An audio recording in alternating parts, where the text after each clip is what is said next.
ఈ కృష్ణా నదిలోనైనా గోదావరి నదిలోనైనా ఎర్రగా వాటర్ వస్తాయి. ఎప్పుడు వరదలప్పుడు పైన కొండల్లో కోణంలో నుంచి వచ్చే వాటర్ అందులో పడి, అయితే అది ఒక రకంగా పూర్తి ఎర్రగా ఉండదు, గోధుమ రంగుగా ఉంటుంది.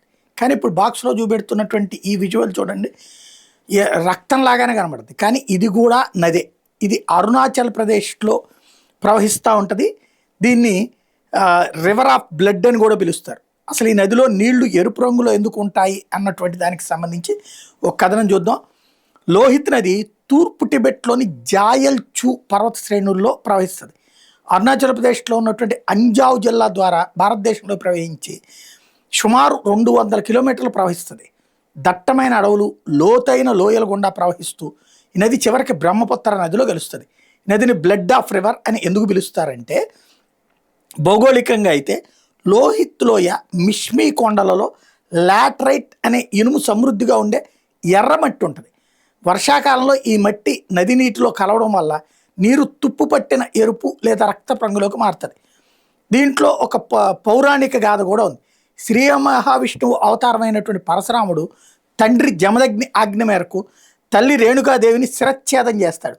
ఆ మాతృహత్య పాపాన్ని ప్రక్షాళన చేసుకోవడానికి పరశురాముడు ఈ నదీ తీరంలో స్నానం చేయగా ఆయన తల్లి రక్తంతో ఈ నది నీరు ఎర్రగా మారిందన్నటువంటి నమ్మకం కూడా ఉంది.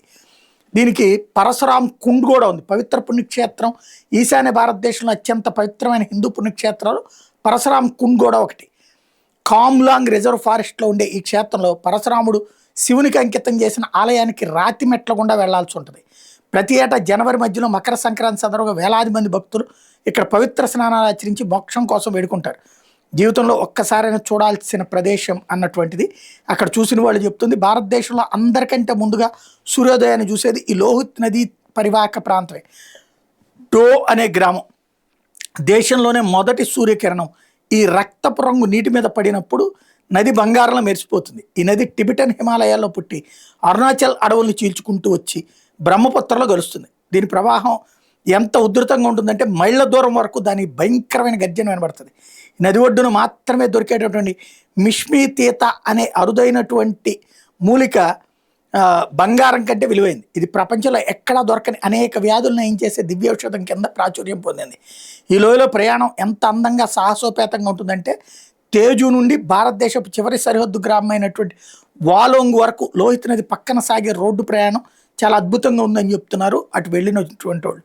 వైపు నింగిని తాకే దట్టమైన పచ్చటి పర్వతాలు, రోడ్డుకి సరిగ్గా కింద కొన్ని వందల అడుగుల లోతులో ప్రవహించే ఎర్రటి నది, కంటి చూపు మేరలో పరుచుకునే తెల్లటి పొగమంచు. ఈ మార్గంలో ప్రయాణిస్తుంటే మనం మేఘాల్లో తేలిపోతున్నట్టుగా అనిపిస్తాయి. నది మీద గిరిజనులు వెదురు ఇనపతీగలతో కట్టినటువంటి కిలోమీటర్ల పొడవైన ఊగే వంతెలు ఉంటాయి. వాటి మీద నడుస్తూ కింద ప్రవహించే నదిని చూడటం అనేటటువంటిది మరొక అడ్వెంచరస్గా కనబడుతుంటుంది అనమాట.